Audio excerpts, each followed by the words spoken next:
lose. Once again, first 3-game losing streak of the season, 116-110 Pacers way. The Wizards offensively, they put up 110 points. You would think that's a good thing, but they couldn't stop a nosebleed. Once again, Pacers dominated in the paint, and they shot over 50%. What are you going to do, guys? So let's get into it.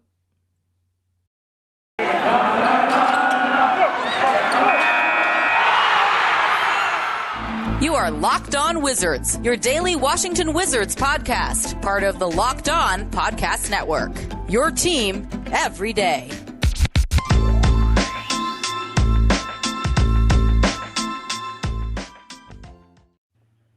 What is going on, guys? It is your boy D and Ed back at you guys again with another Locked On Wizards podcast. This episode is brought to you by Truebill. Truebill is a new app that saves you money by helping you identify and stop paying for the subscriptions you don't want or need, and can even negotiate better deals on those you want to keep. So Ed, 110 points after yesterday's 90-point performance. You look at the stats, 53% from the field, 47% from three, only 12 turnovers. You're like, oh my goodness, the Wizards did something on offense. Then you look at the Pacers stats, 52% from the field, 39% from three. Sabonis, 30 points, 11 for 15 from the field. He only missed 4 shots. He didn't make a three. He only shot 1 3, 8 for 8 from the free throw line, just and ones, etc. I mean, what's your main takeaways? What's your takeaways? Just a rough patch for the Wizards. I mean, we started off 10-3. Now we're 14-11. So we're 4-8 in our last 12 games. It's been rough to watch. It's been hard to watch. I wasn't here for the Cavaliers game. That was terrible. Friday night, Ludacris comes into town. We get blown out by almost 40 on our home court. And then we get blown out by the Raptors. And we're getting blown out from the start. It's not like it's close in the beginning. It's like from the jump that teams are getting us out the way early. Going up by 10 points, 15 points from the start. Points in the paint are terrible. We're just allowing a lot of points in the paint. We can't guard a pick and roll. Darius Garland and Jared Allen, Siakam and Van Vliet and Precious. Tonight, Sabonis and Malcolm Brogdon or Brad Wanamaker or whoever, Chris Duarte, whoever was doing a pick and roll with Sabonis. It worked every single time. It was Sabonis was 11 for 15. If he didn't shoot a three, he probably would have had a higher percentage. There was no point in him shooting a three. He should have just kept going to the paint every single time. 10 boards for him. I felt like he kept getting offensive rebounds and putbacks and ones. We just can't stop the paint. Our calling card was defense, and we're not doing that anymore. A lot of people were asking, are we frauds? Is the way we're playing sustainable? And I'm not going to panic right now. I'm not going to hit the panic button or overreact or anything like that, but we're not playing good basketball. And tonight I was excited because, Spencer Dinwiddie was not playing. I wanted to see how Bradley Beal would play without him because whenever one of the two don't play, that's when we played better. So I was like, okay, the Wizards are going to come up with some more energy. Dinwiddie's not playing. Bradley Beal is going to be on attack mode, which Bradley Beal was more of an attack mode. Had 34 points, 12 for 19 from the field, 39 minutes, 1 for 3 from the three-point line. I don't know what in the world happened to his three-point shot. It's just non-existent this year. He just doesn't have it from the three. Gaffer got in foul trouble early. He scored well, 14.7 for 8, but man, we just can't get stops when we need them. The offense, I don't know if it's too complicated or what, but it's just not working out. Davies Bertans, he has an injury, is GI, so I don't know how to pronounce the word, but I don't know when he's going to be coming back, but Wizards got some problems, man. Some rotations. We might have to switch up the starting lineup. I don't know. Denny needs more minutes, in my opinion, because when he took the ball up court, he scored a layup. Then he took the ball up another time. He made a nice pass to Kuzma for an easy layup. And Wes Unseld Jr. takes him out. And I was kind of confused with that. When he took him out, that's when the Pacers went on another run because I want to say we cut it to like 10 or something like that. But, yeah, there's just a disconnect right now. I'm just recapping the last 3 games on the weekend as well, kind of bunching those into this recap too. Just looking at it, I don't know what's going on with Dinwiddie and Bill. I don't know if the chemistry is just not there, but it's not working out. Dinwiddie plays so much better when Brad doesn't play, and Dinwiddie has not been aggressive at all. He looks like he's allergic to getting into the paint. So there's some problems, man. And you said in the last video, Rui and Thomas Bryant, they're gonna help. But the problems that I'm seeing defensively and offensively, we just can't hit open shots either. We can't shoot threes. We were better tonight, but still, I I don't know if those two guys are just going to come in and fix everything. They will make us better for sure, but we got some problems, man. We got some problems with this team right now. We're not playing good ball. KCP has been dribbling a little too much. Kuzma's the only one really showing consistent energy, to be honest. He's the one trying to push the pace and do something different out there and hustle. So I like what I saw from him, to be honest. Aaron Holiday, he tried, but he turned the ball over a little too much tonight. But, I'll let you go. It's been rough. But like I said, I'm not going to overreact. It's a long season. And they have time to fix these things. Well, that's why we're great co-hosts and hosts, Ed, because you're the calm one. You're the logical, the patient one. Me personally, I'm just tired of seeing this current product that they've shown us, especially in these last 3 games. I said it before we started. They've been regressing defensively, starting with that West Coast trip they went on. You look at the Pelicans game in New Orleans. I mean, not the West Coast trip, but the road trip they went on. You look at the New Orleans Pelicans game, got dominated. You look at the Spurs game, they got dominated in the paint. You look at the first half of the Thunder game, dominated. The first half of the Mavericks game, dominated. I mean, defensively, they were terrible. They were terrible in the full game of the Spurs, in the full games of the Pelicans, in the first half of the Thunder and Mavericks game. And then they got dominated in the paint, and they couldn't stop a nosebleed against the Raptors yesterday, and they couldn't stop a nosebleed in the paint against the Pacers today. It's an issue. It's a lot of penetration going on. The bigs got to help, leaving guys wide open, leaving other bigs wide open, etc. Giving up and ones. I mean, it's just Daniel Gafford with the early fouls. That's tough. That's always tough because he's so important to the interior defense. Because Trez, which we both like, who we both like. Defensively though, the issues, the paint presence drops, when he's in there and DG's not in there. We've seen that. It's just like the offense today. Once again, Bradley Beal had a pretty good game. Of course, it came without Dinwiddie. I don't know what's going on with those guys. I don't know. And it's weird because Brad and Dinwiddie wanted to play with each other. So you would think that they, will have better chemistry because they actually wanted to play with each other, which means they felt like their games could coexist. But it's looked rough so far, and they look better without each other. So, and I think Brad in the offense putting up 110 points after putting up just 90 points yesterday, it kind of attests to that. But that has nothing to do with the defense, and the defense is just a huge problem. And like I tweeted this, Thomas Bryant and Rui Hachimura. Rui Hachimura hasn't played since June, which is a while ago.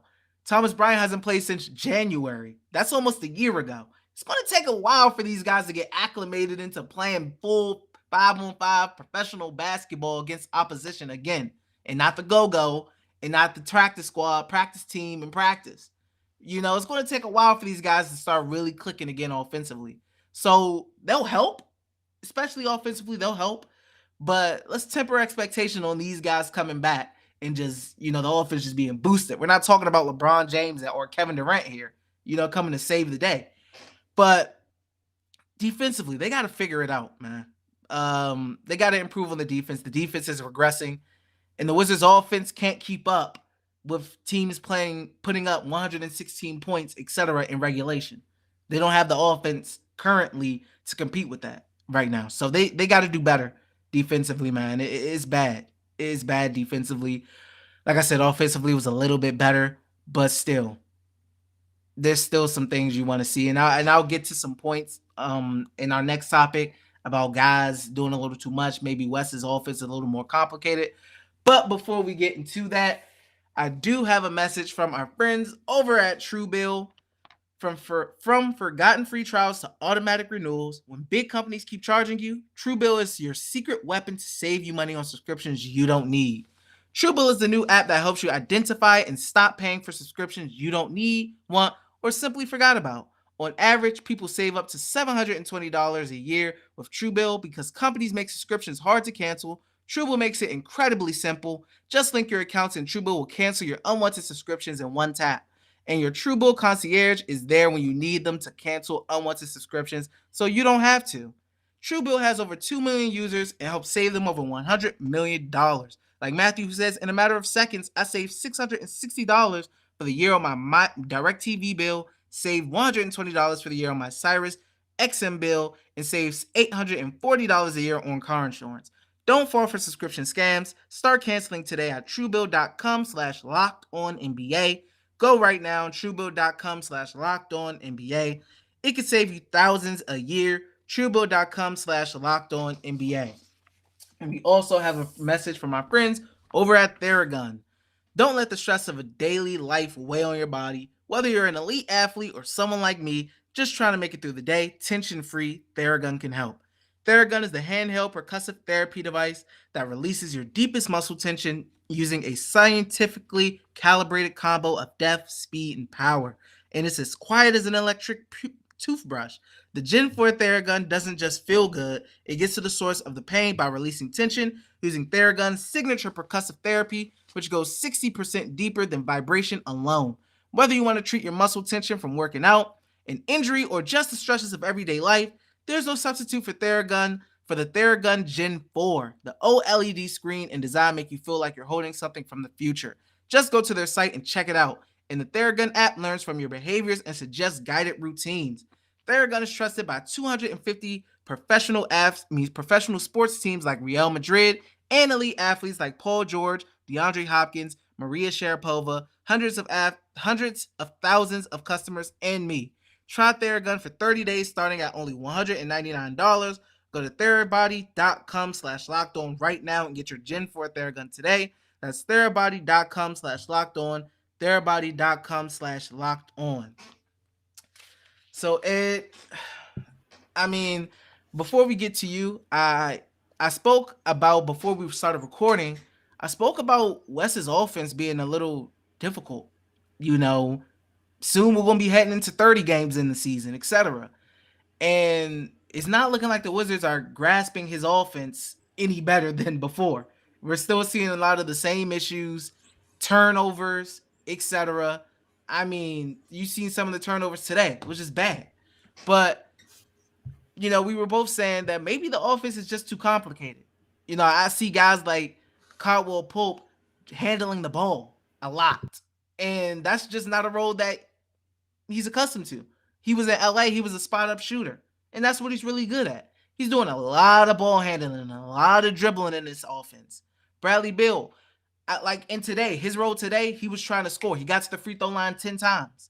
Shot 10 free throws, 34 points, 12 for 19, efficient. Only 4 assists, though. Previous games, he has 7 assists, 6 assists, etc., which is good, that you want to get your teammates involved. But Bradley Beal's a scorer, which he's been struggling at.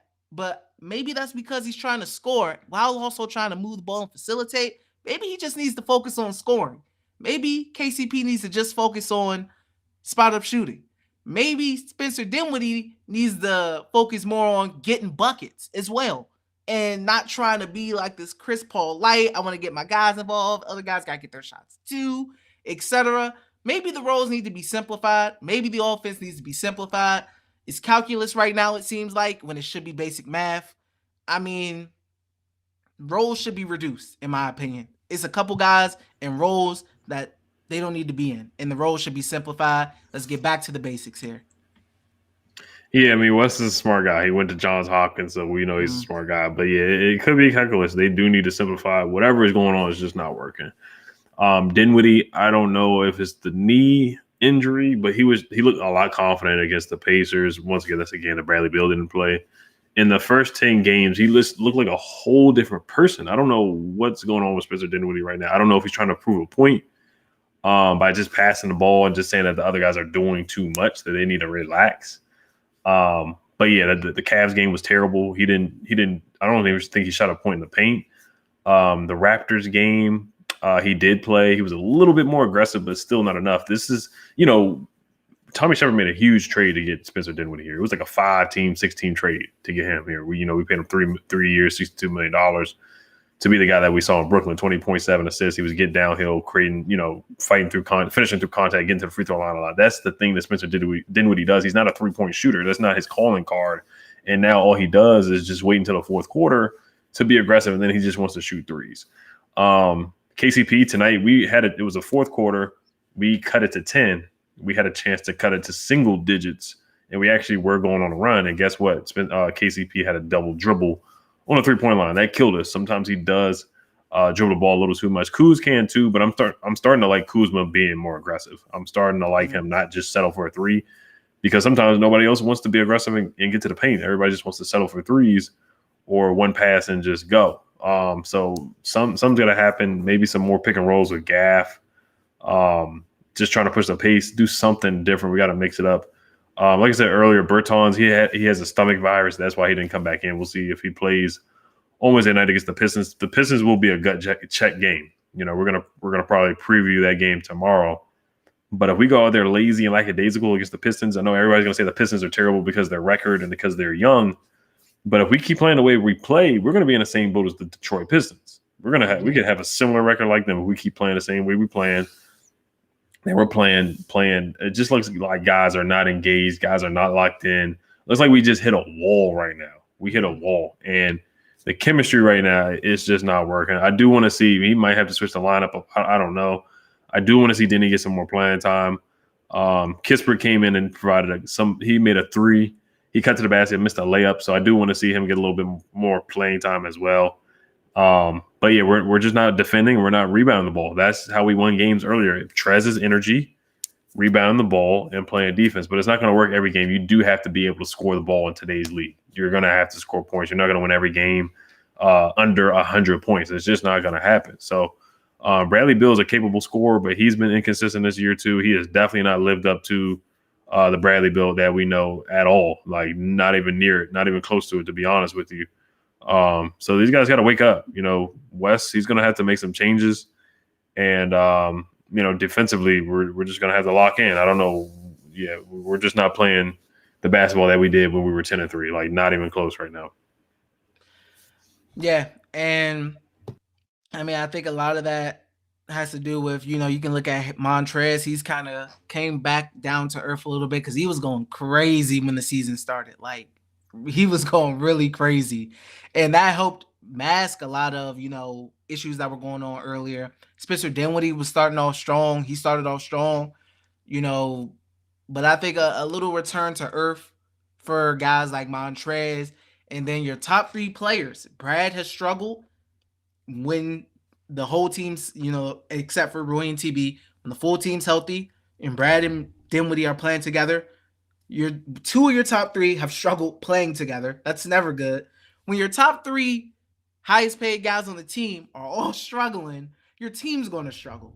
Davis Bertans, we don't even got to speak about his struggles. I mean, one of the highest paid guys on the team. Spencer Dinwiddie, we've all been complaining about his play lately. One of the highest paid players on the team. Bradley Beal, we've all complained about how he's playing lately. I mean, he had a good game today, once again, without Spencer. But we've complained. He's one of the highest paid players on this team as well. And we need them three to perform well if the team wants to do well. They're the highest paid players, so they're expected to be the best players on the team. One of the best players, as far as Bertans plays, one of the best players on the team. Then when he came in looking for him to be that second option, he hasn't been. I mean, they got a lot to work out offensively, defensively now. At first, they were elite defensively to start the season. Now they're regressing back to, you know, being average defensively and being below average offensively. That's a below 500, you know, game plan right there. Below average on offense, average on defense.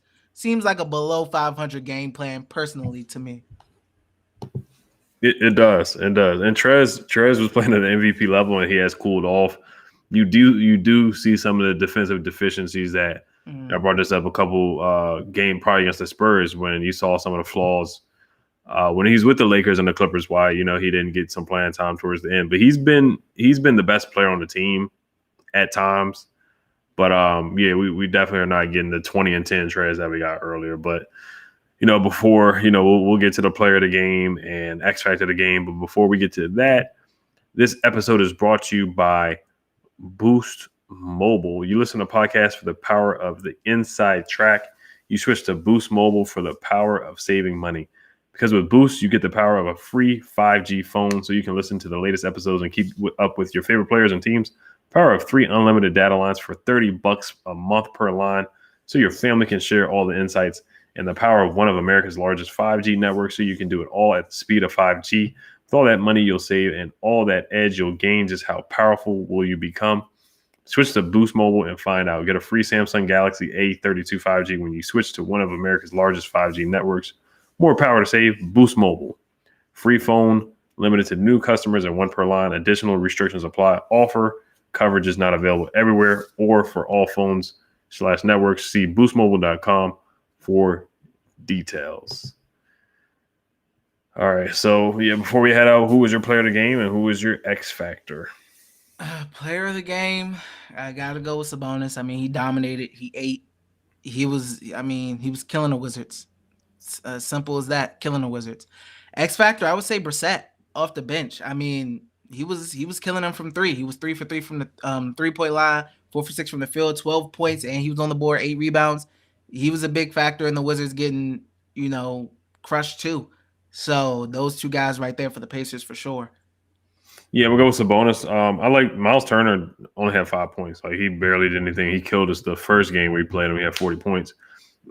Just looking at that back then, the energy of the team is just different compared to that game. It's like night and day, just energy and effort wise. I feel like my X factor is the guy that I like. I like Chris Duarte a lot, man. I loved him in the draft. I really wish we could have got him, but he went right before us, or 2 picks before us. And he had like back-to-back steals where he had easy, fast breaks. It was ridiculous. Now, some of the refs, the refs aren't the reason why we lost, but they did miss a hook on Daniel Gafford. I feel like there was a couple calls that were pretty debatable, and we tried to challenge it, but they said we couldn't. Thought that was a little weird, but it is what it is on that. But yeah, that's the player that came X factor for me tonight. Yeah, and guys, once again, we need the Wizards to just play better, man. We need them to play better. We need the energy to be better, defense to be better, offense to be better, chemistry to be better. That's a lot of asking right there. But, I mean, if they want to keep being competitive, and we've all seen the schedule for December, it's tough. It's a gauntlet. It's a gauntlet. They got a lot of good teams coming up. I spoke about it on the last episode. Take a quick look right here. I mean, you look at it. After the Pistons, you got Jazz, Nuggets, Kings, who's going to be a tough out. Suns, Jazz, Nets, Knicks, who's going to be a tough out in New York. 76ers, Heat, Cavs, again, Bulls, Hornets. I mean, that's a gauntlet right there. All those teams I just named are tough. Like, those are going to be really difficult games. And Nuggets, Kings, Suns, Jazz, Nets, Knicks, all away games. All away games. So, Wizards better tighten up quick.